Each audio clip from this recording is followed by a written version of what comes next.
This is the 2012 Aloha Clinic blocking plays training video. We've got 16 blocking plays on this video. We're going to start out with blocks below the waist.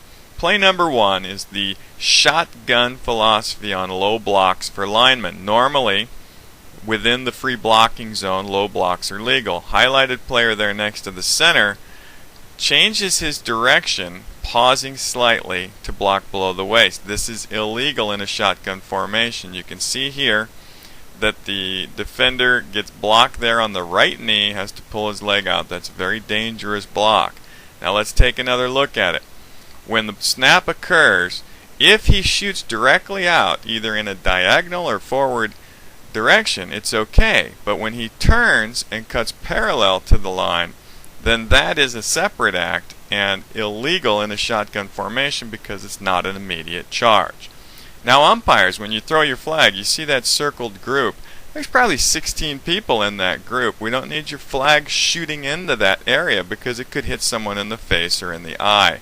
Try to pitch it to the right of the pile or an open area on a similar yard line so that we can prevent any injuries that may occur as a result of a flag flying into a group of players. Blocking below the waist, on the offense, 15-yard penalty, replay first down. Play number 2, blocking below the waist, was called on the defense, player number 9 highlighted here. It was not a correct call, and you'll see as he goes in, he tries to dive and make a tackle, and he misses. His direction was diverted slightly by the block, but even so, he's going for the runner, and he's allowed to dive toward the runner, and if he inadvertently hits a blocker low in that process, that's not considered an illegal low block. So hopefully we can take a little bit more time and try to process entire plays instead of just seeing a piece of a play and making a call based on what you see at the tail end. Also, you can see the umpire throws his flag and then he starts playing a game that we used to play as kids and maybe your parents used to play as kids, capture the flag. Once you throw a flag, you need to continue to officiate the play. Don't worry about where your flag is. Remember where it is. It's not going anywhere. And referees, it's important to give complete information, including the distance of the penalty. Illegal block, as we said, Drew against Wilson, the defense. That'll give you a first down. Play number 3 is an unusual play, another low block against the defense. Watch the pulling left guard comes down the line toward the person with the red arrow, and the defender's about to get creamed, and then he just ditches at the guy's knees.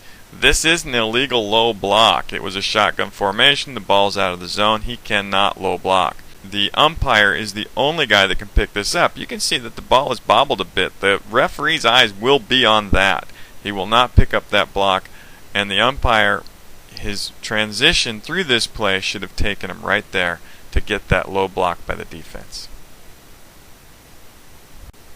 Play number 4, this is the last of the illegal low blocks on the defense. The linebacker in red is highlighted here, and you'll see he turns the corner, and I'm going to stop it and highlight the blockers here. He's in yellow. The blockers he's going to cut are turning that corner. They're lead blockers, although the runner did get a little bit out in front of it.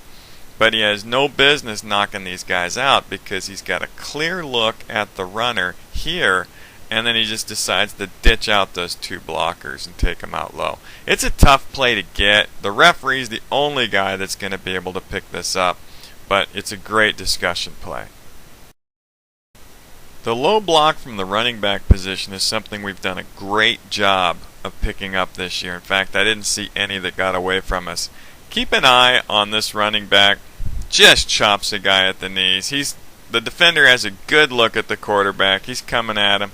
Just chops him at the knees. And the referee does a great job of looking through the quarterback in this situation and picking up this illegal low block by number 22. That was a nice job. Let's listen. Low block. Oh boy. On the offense. Penalty will be assessed half the distance to the goal. Second down. Play number 6 is an illegal low block by the quarterback. I know it's unusual. He's highlighted here. He'll hand the ball off. The play gets a little bit broken up, and then he ends up in a position where he needs to low block. As number 10, just clipping the guy a little bit on that left knee, but it does take him to the ground. So it is an illegal low block. You can see it in this video from the end zone that he gets him right there on the knee and takes him down. There's some contact at the end that creates some helmet to helmet. In my opinion, this is not a penalty. The defender had good position with his head. The running back just compressed in order to absorb the shock, and there was some incidental helmet contact. Something on this play that's open for discussion. Then it went to the 20. Now it's going to go half the Low distance. block. Offense. Half the distance to the goal. Repeat first down. So now it's going to. Play number 7 is another illegal low block by a running back. I've got them highlighted here. This one goes a little bit to the left side of the field. The umpire picks up this foul, which is a great pickup for the umpire because he follows the play through. It's possible that the referee could have also picked this up. Let's look at it here. Very clearly, illegal low block. You could also call it a chop block on number 74. Low block. 4 on the offense. 4 15-yard penalties penalty. for 40 yards against Waipahu. No penalty. And also on this play, I want to talk a little bit about the head linesman's mechanics. You've got him highlighted here. There's 2 receivers on that side. He's primarily responsible for the outside guy, but he has to be aware that there's a guy hanging out there for a pass and not immediately go downfield. Also, when he realized he made a mistake, he didn't back downfield quickly enough, so that he's in a danger zone.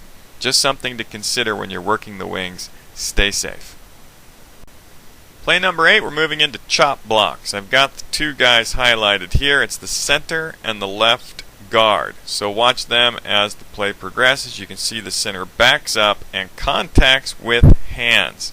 That's the high component of the chop block. And then the left guard, highlighted here, comes down and takes him out at the knee.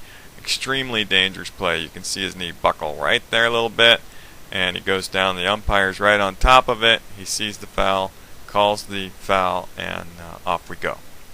Number 9 is also another good call for chop block. It's center left tackle, and it doesn't look like much by the center, but the center deliberately left shoulder contacts the oncoming rusher while the left tackle is going low on the contact. So I've got them highlighted here.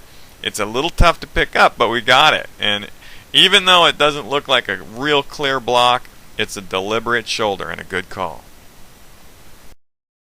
Chop block on the offense. 15-yard penalty from the spot of the foul. Replay first down.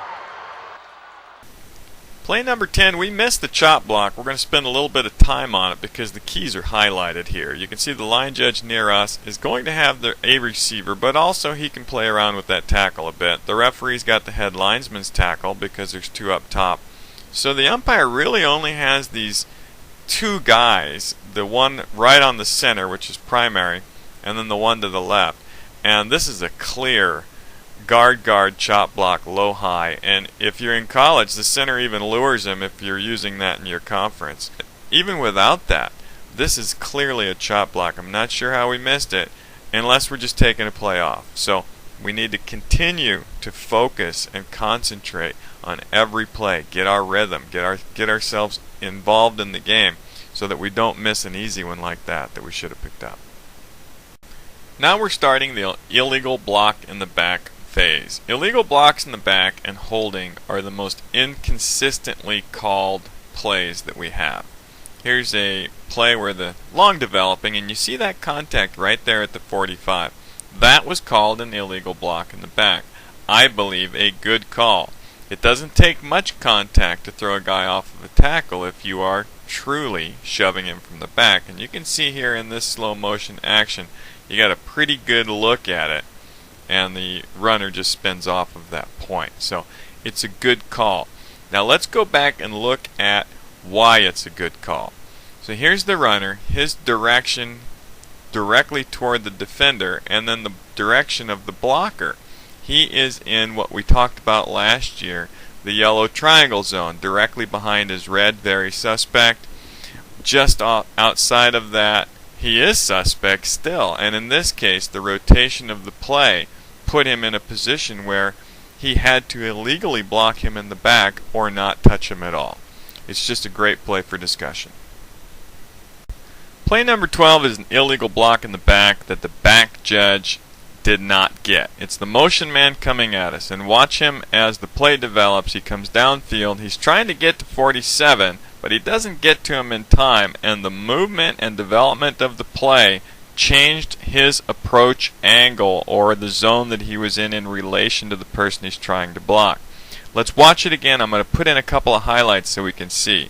We stop it here. We talked about the approach angles and the triangle zones, but as the play develops, those rotate, and because the offensive blocker did not get around in time or did not take a proper angle, he ended up in a very poor approach angle. Play number 13, this is a good no call for illegal block in the back by the side judge. They're working a 7-man mechanic, and what we look for as a side judge or a back judge are these blocks downfield in front of that runner. You can see that there was a block right there. Now, I'm not real pleased with the mechanic there utilized at the end of the play, but I do like that it was a no call on the block in the back, and here's why. From his angle, he can clearly see that the approach angle is from the front side. And even though from the first angle it looked like it might have been, it wasn't. So that was a nice job of staying off of that. Play number 14, illegal block in the back, was called by the head linesman. The two players involved are highlighted here.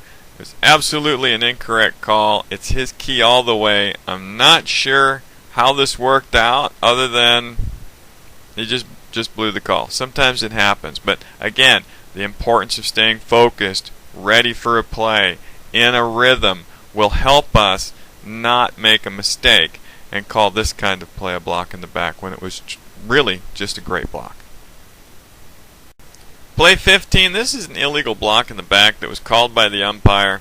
It's a little bit tougher than the last one because his angle, it really probably looked pretty bad, but here's the two players involved, 25 blocking, and pretty clearly from our angle here, it's a side block. From where the umpire was, it looked a little bit like a block in the back, but you can see I put a line here. That's a line on the field. The blocker's in front of the pursuer, and even though it looks a little bit like a block in the back, it's not. It's just not there, which is why I like guys to report numbers, and maybe somebody can jump in and say, oh no, that wasn't a block in the back. So it's important, even though we don't announce numbers of players, that we all are aware of who it's on, and if it's in an area where you can help your buddy out, go ahead and jump in.